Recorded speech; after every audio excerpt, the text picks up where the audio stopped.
Do you ever feel stuck? Do you ever think, I'm too slow, I'll never be fluent? You study hard, but something stops you, like a wall between you and confidence. Today, we're not talking about grammar. We're not talking about vocabulary. Today, we talk about something more powerful, your English mind. Hello, my friends, and welcome back to Listen and Learn. I'm Jamie. In this episode, I will share research-based ideas, simple, proven methods from language and brain science that can help you break that wall and move forward again. You will learn how to change your thoughts, your mindset, how to talk to yourself in a kind way, and how to feel calm when you speak. We will practice together. You will speak with me. You will say new sentences, and you will try new ideas. Are you ready? Good. Let's start with the first question. What is a learning block? First, I want to explain a new word, block. A block is something that stops you. For example, a big stone on the road. You cannot walk. The stone is in front of you. You must move it or go around it. A learning block is inside your mind. You cannot see it, but you can feel it. You want to speak. You open your mouth, but no words come out. You want to watch a video in English. You open YouTube, but you think it's too hard. Why try? This is a learning block. Very often, the block is not grammar. It's not vocabulary. It is a thought or a feeling.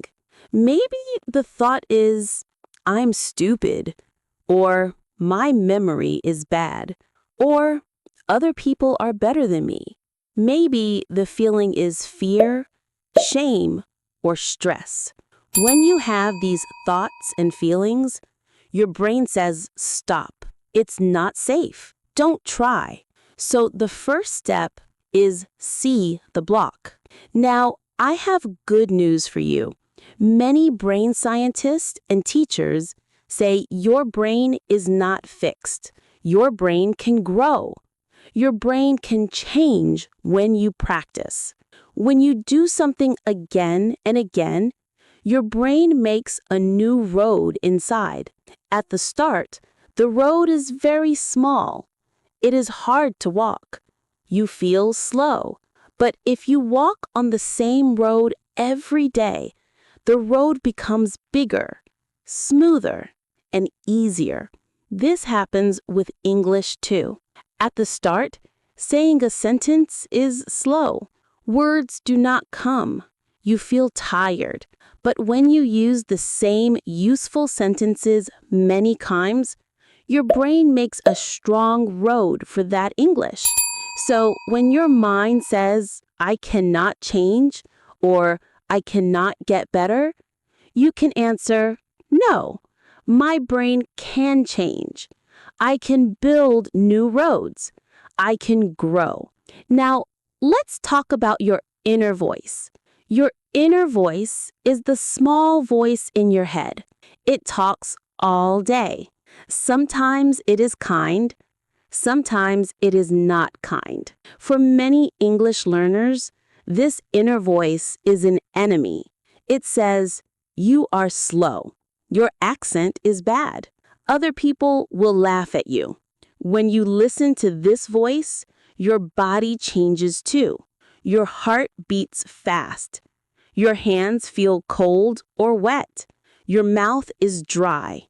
Your mind is empty. Then, speaking English feels impossible. But we can train this inner voice.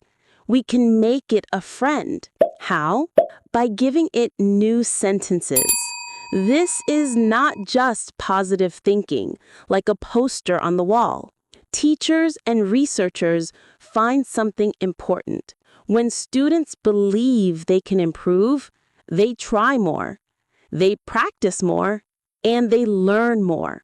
So we will change I'm bad at English to I'm learning English. We will change I always make mistakes to I make mistakes because I'm learning. We will change I will never be fluent to I am not fluent yet. Yes, that small word yet is very powerful. It tells your brain, I'm on the way. I'm getting better. I'm learning. I'm improving. I can improve step by step. Mistakes are part of learning, not proof that I am stupid. All right. Now, I want to give you a simple picture.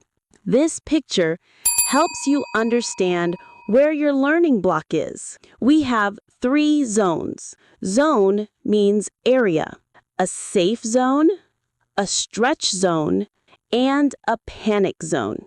Let me explain each of these one by one. In the safe zone, you feel comfortable. You do easy things. For example, you produce sentences like, hello, how are you? Very simple words. This is nice, but you do not grow much. We move on to the stretch zone. Here, you feel a little nervous, but you can still think. This is when English is a little hard, but not too hard. Here, your brain works well. You grow. Then we move on to the panic zone. You feel very afraid. You feel stressed. You feel confused.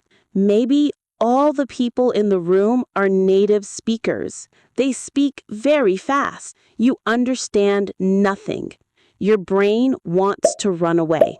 Here, you do not learn much. Many researchers say we learn better in the middle, in the stretch zone.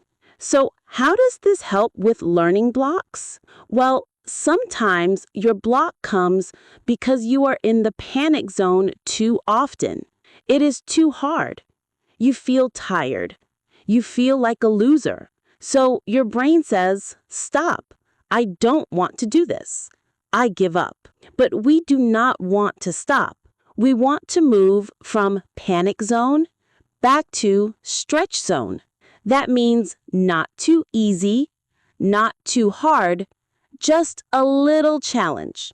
So now think about listening in English. Very easy for most of you would be baby songs, alphabet, single words, and things like that. Very hard for most of you, my friends, would be university lectures, fast news, and complex podcasts. Now your stretch zone is in the middle.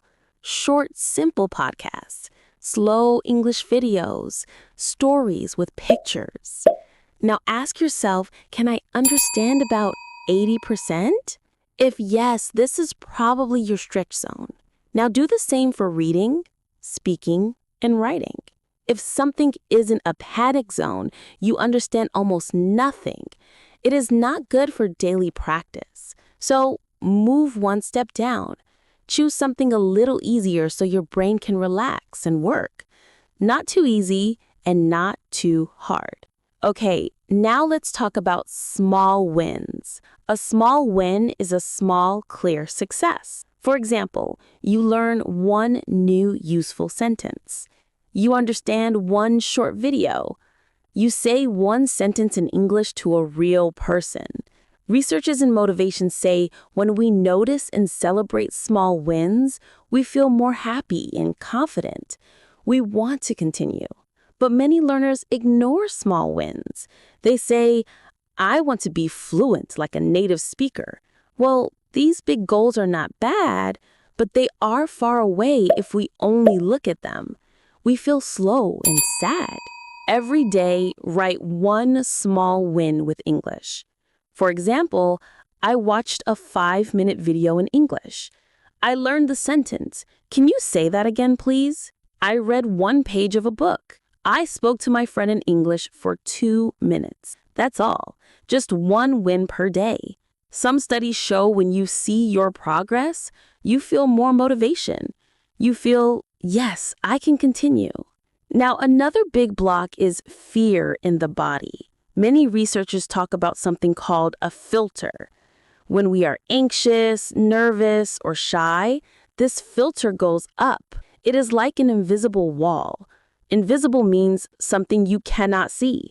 When this filter goes up, less English enters the brain. So we want to lower this wall. We want the filter to go down. One simple way is to calm the body first. Here are some easy tools. Tool number 1, slow breathing. Before you speak or study, try this for 30 seconds. Sit or stand tall. Put one hand on your chest, one on your stomach. Breathe in through your nose and count to 4. Hold your breath for 2 seconds. Breathe out through your mouth and count to 6. Tool number 2, soft body, soft mind. Sometimes before speaking, your shoulders become tight, your jaw is hard. Now try this. Roll your shoulders slowly. Open and close your hands. Move your neck gently left and right. A soft body helps a soft mind. All right, now I want to talk about your identity. Identity means how you see yourself. Many people say, I am bad at languages. I am not good at English. They say this again and again, and it becomes part of their identity, part of their story, part of who they are. But research shows when you see yourself as a person who learns, you feel more strong. You stay with the work even when it is hard. So I invite you to change your story. Instead of, I am bad at English, say, I am an English learner. A learner is in motion. A learner is on a journey. You're not a bad English learner. You are a person who is learning English. Now, some learners think they need a big plan. For example, 2 hours of study every day, 10 new words every day, many exercises, many books. But big plans often die after a few days. You feel tired, you feel guilty, and then you stop. Instead, we will make one tiny daily system. A system is something you do every day, almost like brushing your teeth. So every day you do one small English action, and you keep this promise to yourself. Now, here's a very important point. Dealing with bad days. Even with a good system, there will be bad days. Days when you are tired, days when you are sad. This is normal. The problem is the story we tell about the bad day. Old story is, I missed one day. I'm lazy. I always fail. I should stop. New story is, that's okay. I am human. I can come back tomorrow. One day is not the end. This is called self-kindness, being kind with yourself. When students are kinder to themselves after mistakes, they feel less anxious and they keep trying. Okay, my friends, you are not broken. Your mind is not broken. Your English is not broken. You are on a journey. Sometimes the road is easy. Sometimes the road is hard. Learning blocks are normal. Every learner has them. Every teacher knows them. But blocks are not walls forever. They are problems we can work with. You now have many tools you can work with. Changing your inner voice, working in the stretch zone, using small wins, and using tiny daily systems. You also know how to be kind on bad days. Okay, my friends, thank you so much for spending this time with me today. I am proud of you. Really, you stayed with this long episode. You listened, you thought, and you practiced. Your English journey is not only about words, it is also about your heart. I'm Sarah, and this is Listen and Learn. Until next time, keep learning, keep growing, and keep believing in yourself. Bye for now.